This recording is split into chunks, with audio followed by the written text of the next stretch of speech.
Welcome to the No Guilt Mom podcast. I am your host, Joanne Crone, joined here by the lovely Brie Tucker. Yo, yo, yo, what's up? Hello, everybody. What's- I'm still working on it. It comes and goes every once in a while. Yeah, and Brie is working on all the things because I could hear as your friend that yo what's up did not have your classic energy with it because you're We're working on it. struggling with the back stuff and everything, all the stuff. To say is that getting older sucks. It Yeah. sucks. It sucks. There's like Yes, so and future Bree is telling all of our younger listeners, keep your back muscles strong. That's Keep all them I'm going to strong. say. And poof, I am Exactly. gone. Train for the life you want to live. Yes. Exactly. Yes. Well, today's episode, I find that probably everyone listening relates to, because have you ever uttered those magical words like, I don't care, you decide, when you really do care? Yeah. Oh, yeah. I did that so much to Miguel yesterday. I think it was getting on his nerves.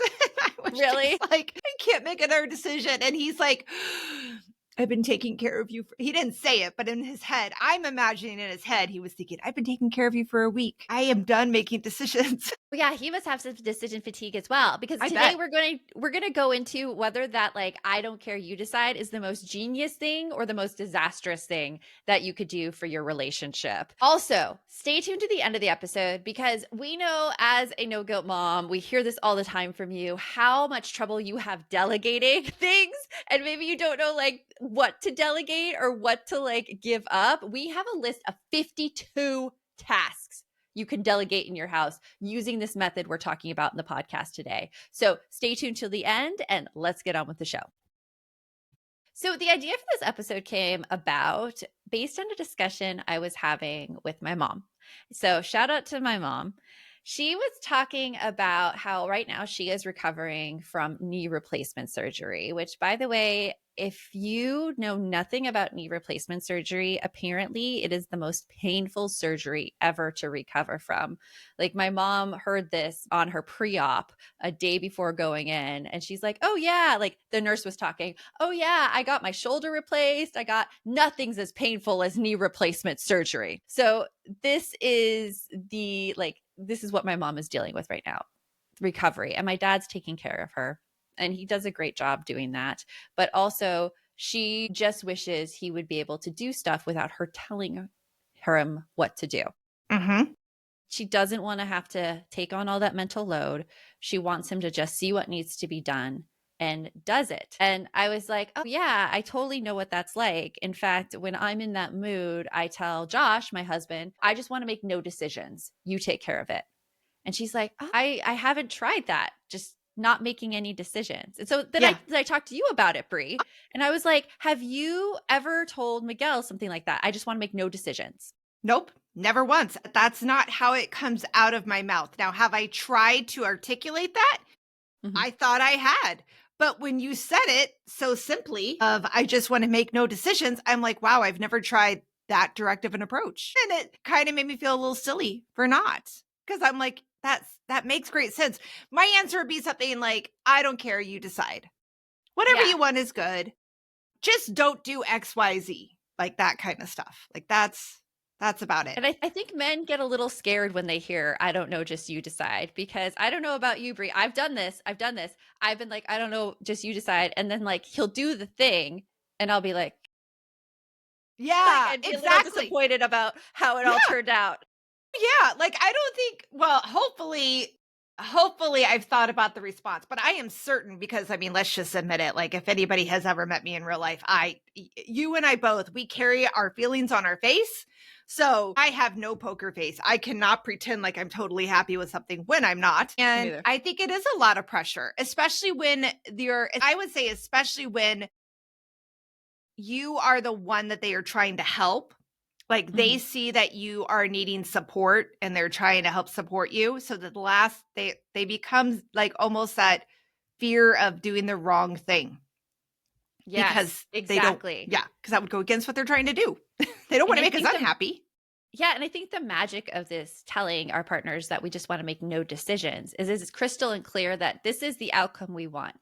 Want it done, no decisions, getting it done whatsoever, just want to rest our brains. So think to yourself right now, listening to this, like, where are you today on a scale from I decide everything to the no decisions? Like, where are you in your decision fatigue spectrum? Just take like a mental note of that. Say, like, if you need numbers and you need really defined criteria, one is I decide everything, and a 10 is I don't want to make any decisions whatsoever. Like, tell me what to do. So keep that in mind and see like how this may help you, because there's a lot of science behind this decision fatigue that we all have.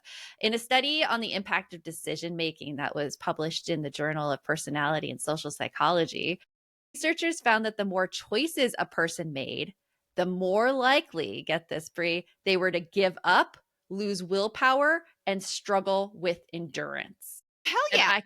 yes, Yeah. I 100%, right? Like when you've had a long day and like people keep coming to you with problems, I'm like, nope, I'm done. I'm done for the day.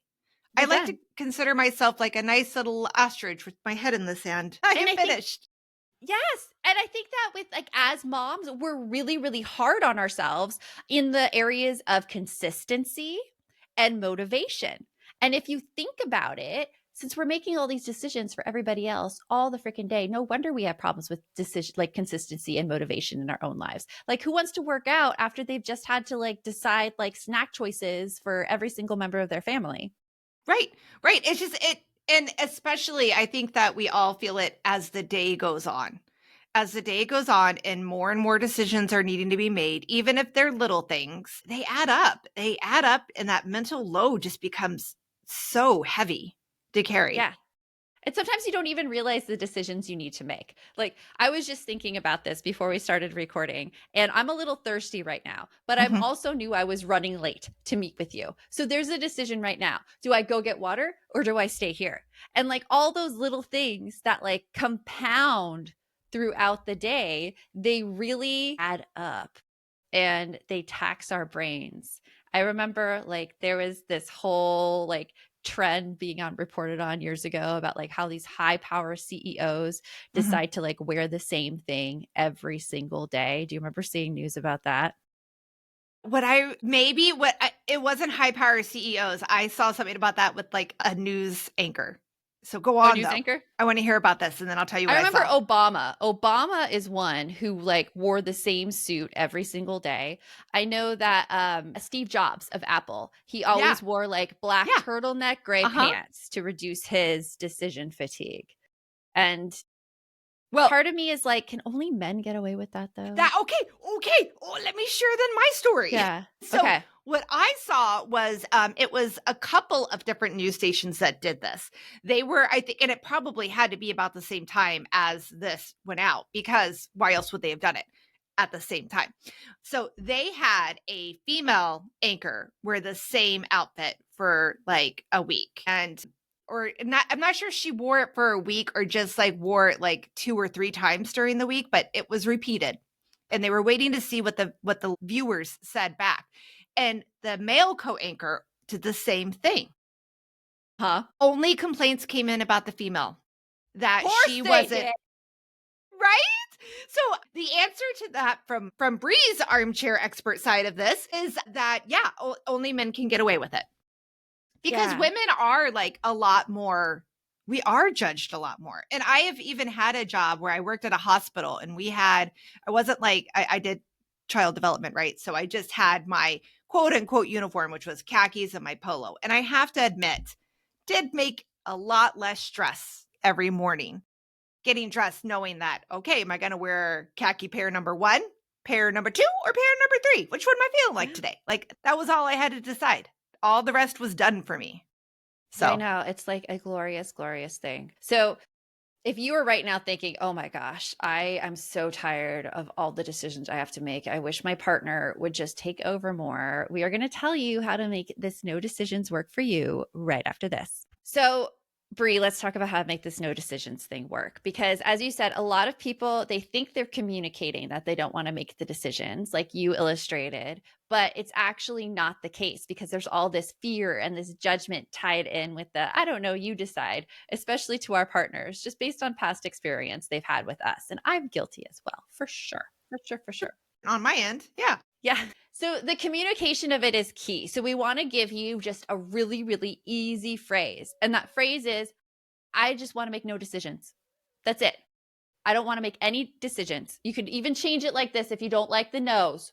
I just want to make no decision. It's not exactly correct grammar. Come on, let's say that. Yeah. Oh, well, it does make it easy. I want to make no decisions. I want to Yes. have no decisions. Yes. And what not to say, don't say whatever you want. Just because like that is tied with a lot of past experience, judgment, and it's unclear. I 100% agree because as so one of the many things I love about my husband is his very open communication. So as I told you just yesterday, I was doing this to him. I was like, "Oh, look, we're near downtown Chandler. Would you like to pick a place to go eat for lunch?" And he's like, or I said, "Would you like to eat over this way?" And he said, "Yeah, sure." And then I was like, "Okay, well, you look it up on your phone and find us a place to go." And he's like, "What?" And I'm like, "Yeah, wherever you want to go." Because I felt like I didn't say it to him, but I felt like I had been dictating our whole morning. And one, I was done dictating because I was done making decisions. And two, I felt like I was also not giving him an opinion. Right. So I felt like he deserved his turn on making decisions. But instead, what I did was put a lot of weight on his shoulder. It took him so long to figure out where to eat or anything. Had I just been like, I want to make no decisions, I think he would have been much easier with that. Yeah. How would you have rephrased it? Would you have rephrased it like that or? Maybe like we had to keep going back and forth and back and forth. And I finally had to say to him, like, look, I'm not the one who's really that hungry. I know it's you. So wherever you want to eat is fine with me. I was like, That's very clear. Yeah. But I hadn't said that in the beginning, right? I just said like wherever you want to go.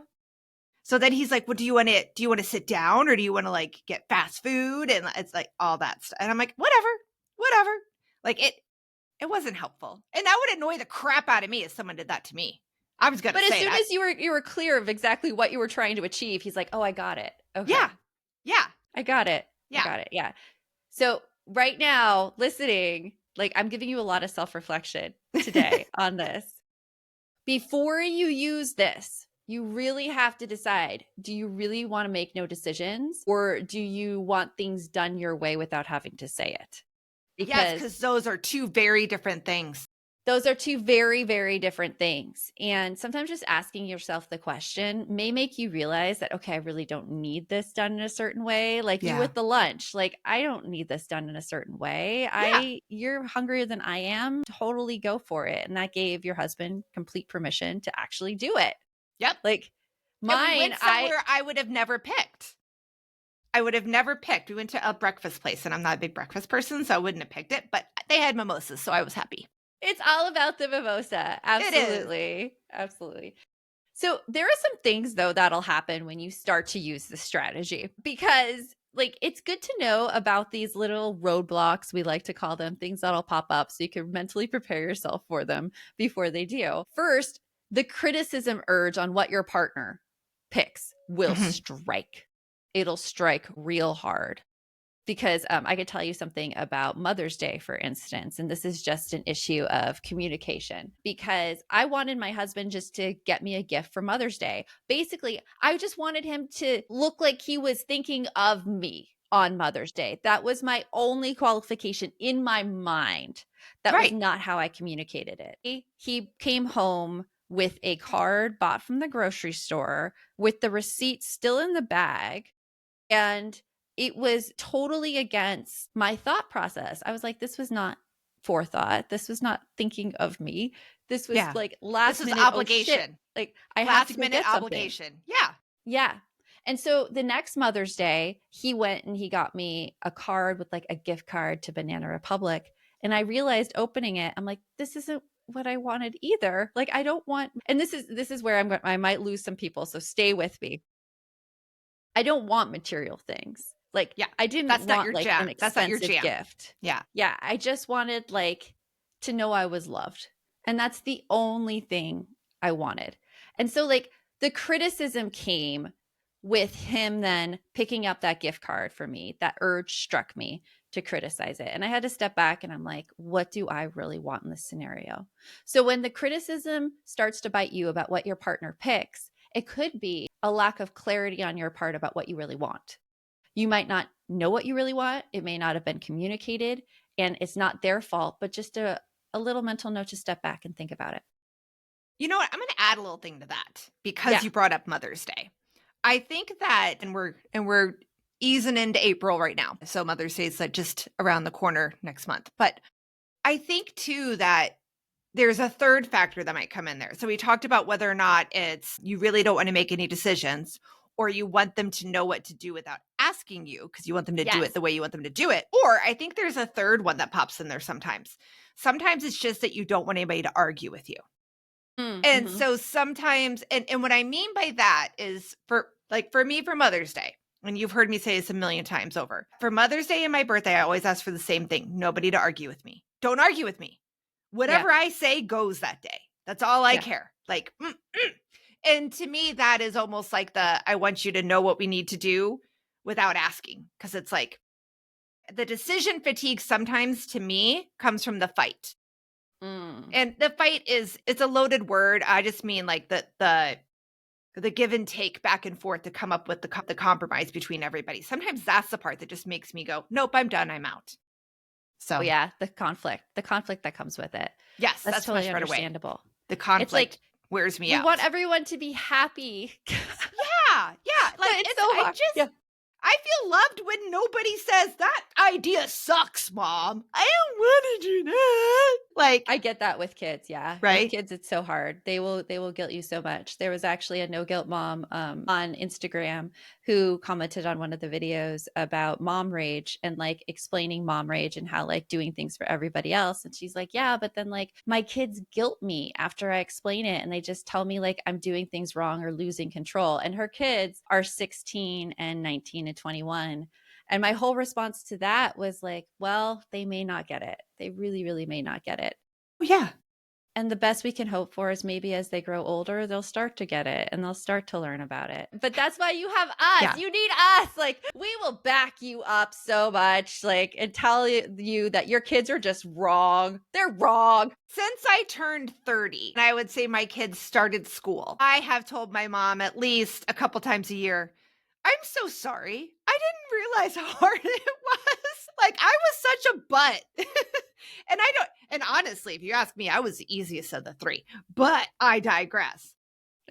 I still feel like, right? Like, I feel like I knew what I was talking about. I knew what I was doing when I was in high school. I knew what I was doing when I was in college. I knew what I was doing when I graduated college. No, I didn't.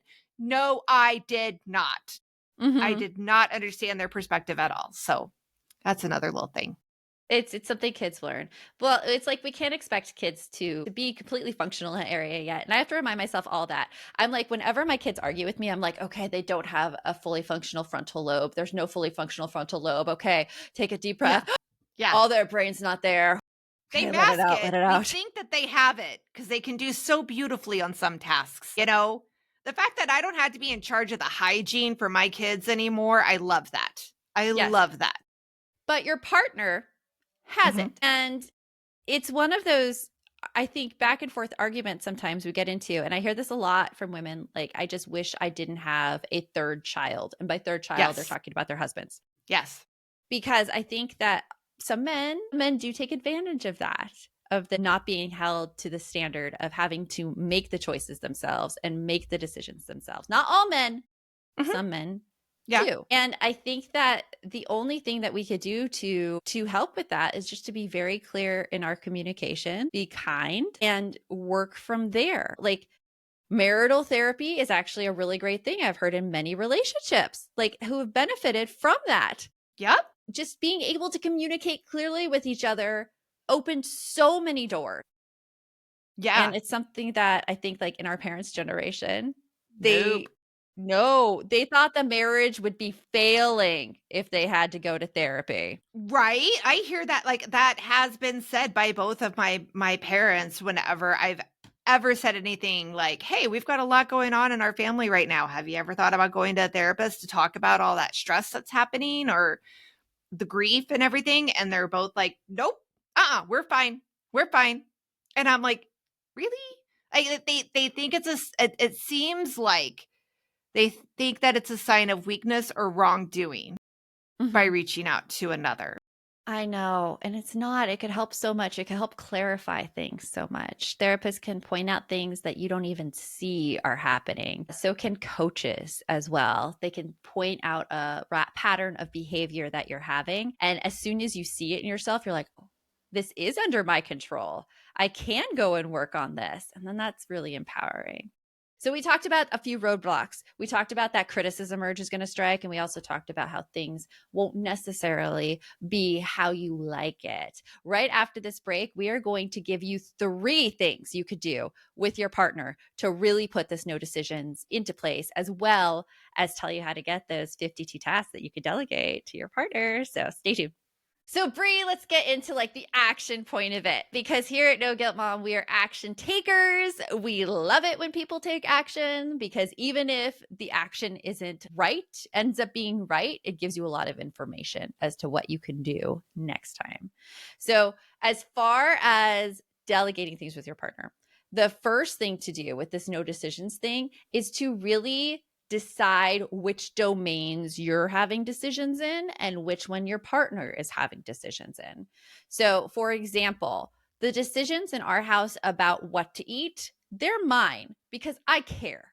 I care about what to eat. Good point. Like, there's keep going, and then I will say Yes. my piece on this. Well, I mean, my husband likes to do the make him hot philosophy. That's how he cooks. He's like, I make it hot. So, like, for instance, when I was teaching a master class at night, and I'm like, hey, I really need you to take over dinner. Do whatever. I just don't want to make any decisions about it.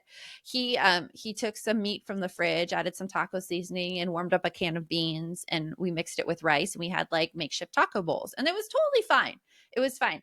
And I can eat that way, but I can't eat that way all the time because I like my flavors and I like my veggies most of all. It's really hard just to make veggies hot and make them taste good because those freezer bags of veggies, they don't do it for me. Yeah, no, I can't eat. The only person that gets freezer veggies in our household is the dog when we make Uh, his dog food. well, because yeah, they don't have any flavor. Like Yeah, yeah. I feel like that was like my kids will tell you I sucked at I sucked. I am not the best cook. And I would tell you like cuz I didn't know how to cook vegetables at all. I thought you could just open a can, throw it in the microwave, take the freezer bag out, put them in the microwave, throw a little bit of butter and salt and all life was good. I had no yeah, idea that vegetables could be crunchy. they have a whole different flavor profile when they're fresh. It's amazing. So I had no idea. It's actually like my husband thought he hated broccoli for the longest time until he tasted fresh roasted broccoli. And then he's like, "Oh, I think I like this." I'm not on the broccoli, bandwagon yet, but I am on the Brussels sprouts bandwagon, and I got Really? there That's a because harder bandwagon I think I to get know. on. I know. They're I quite am bitter. very Yeah. surprised. Well, because I like them a certain way. Got a balsamic and some of that bacon, and life is good. But I digress. Got it. We Got have a it. whole I episode can see about how cook this happens talking now. another I day. can see how this happens. Okay, so that's the first one. Create designated decision domains. So I said mine, which is a pretty typical one I feel like women take on. My husband's are like he does the trash stuff. He organizes like transportation stuff, cars, things like that. He manages all of our investment stuff like rental properties. He makes decisions there, although I am brought in on those money decisions too, because that is important in a relationship. Always know where your money is going in a relationship. But make sure you have those designated decision domains so that you know when you need to take action and when you don't need to take action. Now, just saying those out loud makes me feel a little because ours are kind of divided on gender lines. Like, do you feel like yours tasks in your house are divided along gender lines? I'd say no, but it wasn't my first marriage. But we actually made a conscious decision to kind of do it that way. I just got resentful after a while when I felt like mine kept loading up and his did not. And if you're wondering what I'm talking about, we have that episode with Mary Catherine Starr and her Mom Life Comics, and she talks about that and does it in a really great way about how you can sneakily have it happen. In this setup right now with our home, well, actually, no, I guess so. My husband does make all the decisions about what's outside of the house. That patio, so like we live in a townhouse, so we don't have a yard, but we have a patio. He makes all the decisions about where that goes.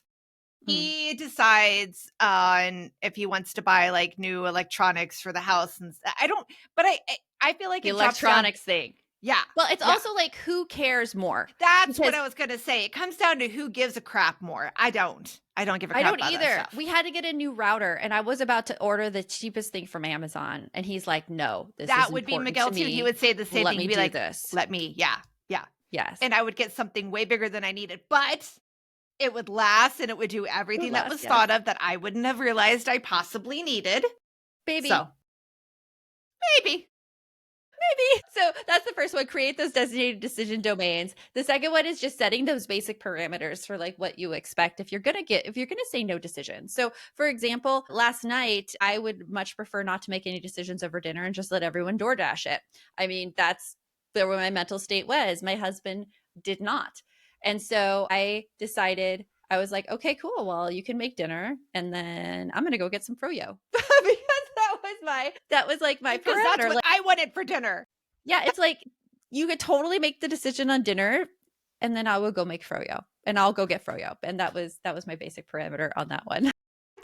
I mean, I think that's a good point. It really is. Yeah. Yeah. So you don't have to get too complex with it. It can be whatever you want. And then the last one, which I am still working on, Bree, as I know you are, is learning to speak up when to let go. When do you speak up and when do you let go? A Yes. lot of the decisions I make, I usually choose to let them go when they're like decisions that I have told him he could make.